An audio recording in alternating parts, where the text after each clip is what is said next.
In the small village of Brackenwood, where the dense trees seemed to whisper secrets and the mist never fully dissipated, there was a house that no one dared approach. Located at the end of an abandoned trail, the Evans house was the last building before the dense forest took over everything. Its inhabitants had mysteriously disappeared 20 years ago, and since then, no human had dared to cross its entrance. They said the house was cursed, that it swallowed the souls of those who came near. The stories about the Evans family, a family of 4, varied from mouth to mouth. Some claimed they were consumed by an ancient evil, while others believed something more sinister was going on within the walls of that place. It was during an autumn night, when the full moon illuminated the hills of Brackenwood, that a young woman named Lily decided to face the legend. She was new to the village and had heard the whispers about the Evans house in many conversations, always with a tone of fear, but also of curiosity. Without further hesitation, she prepared herself, and armed with courage and a lantern, she followed the trail leading to the house.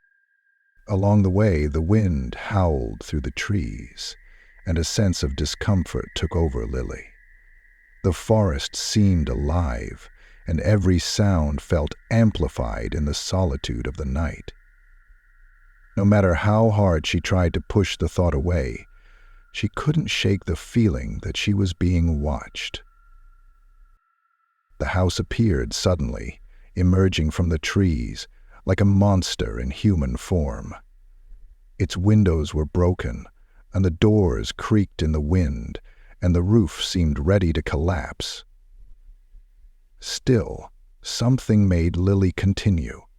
It was the promise of discovering the truth, of challenging the legend that had been instilled in her since she arrived at the village. She pushed open the door with force and entered the house. The air inside was dense, thick with mold and an inexplicable chill.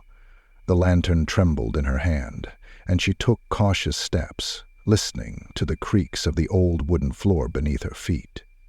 The house seemed empty, but something was not right. Something was waiting. As she explored the rooms, she noticed that the walls were covered with strange drawings. They were figures, almost human, but with distorted shapes, with large eyes and mouths wide open in silent screams. As she got closer to the figures, she felt a growing discomfort, as if these images were trying to communicate with her. At the back of the house, she found a locked door, but the key lay beside it, as if someone had intentionally left it for her to take. Hesitating for a moment, Lily inserted the key and turned it. The door creaked open, revealing a staircase leading down to the basement. The stairs creaked, and the lantern only illuminated a small part of the path ahead. She descended, her heart pounding, and when she reached the bottom, she found a large, empty hall. In the center of the hall, a wooden table was covered with a thick layer of dust. But what caught her attention were the objects placed upon it. There were candles, old books, and a wooden box with inscriptions carved into its surface. Lily approached the table and examined the box cautiously. She felt a strange attraction to it, as if the box were calling to her, as if it held some vital importance to what she was trying to understand. When she touched the box, the environment around her seemed to change. The lantern flickered, and the temperature dropped suddenly. A shiver ran down her spine. Before she could open the box, a low, dragging voice whispered behind her, "You shouldn't be here." Lily turned, her body frozen in fear. There was no one there, but the feeling of being watched grew even stronger.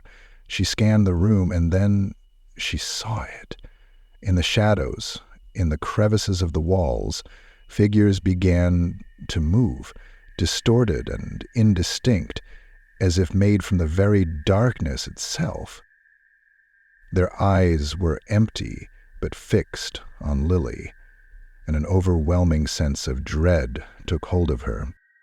The box opened on its own, and a piercing sound echoed through the basement, as if a scream had been released. The basement door slammed shut, and the figures in the shadows began to move toward her. Lily tried to run, but her legs felt heavy, as if the very air was trying to stop her. She turned toward the stairs, but before she could reach them, a horrible scream filled the hall. The house seemed alive, as if it were feeding on her fear, growing and transforming into something much greater than any physical structure.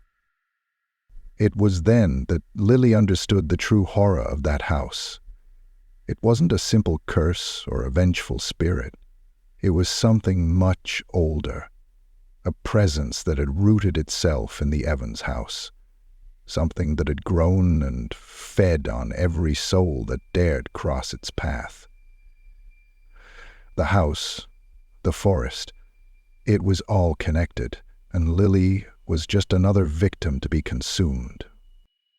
She was pulled into the shadows, the screams of the Evans family echoing in her mind, and before she could fully understand what was happening, the darkness consumed everything. Her lantern fell to the floor, extinguishing itself. The next morning, when the villagers went out to search for Lily, they found the house empty, just as always, but on one of the walls, engraved with the same dark ink that covered the figures, was a message. "Welcome to the family, Lily."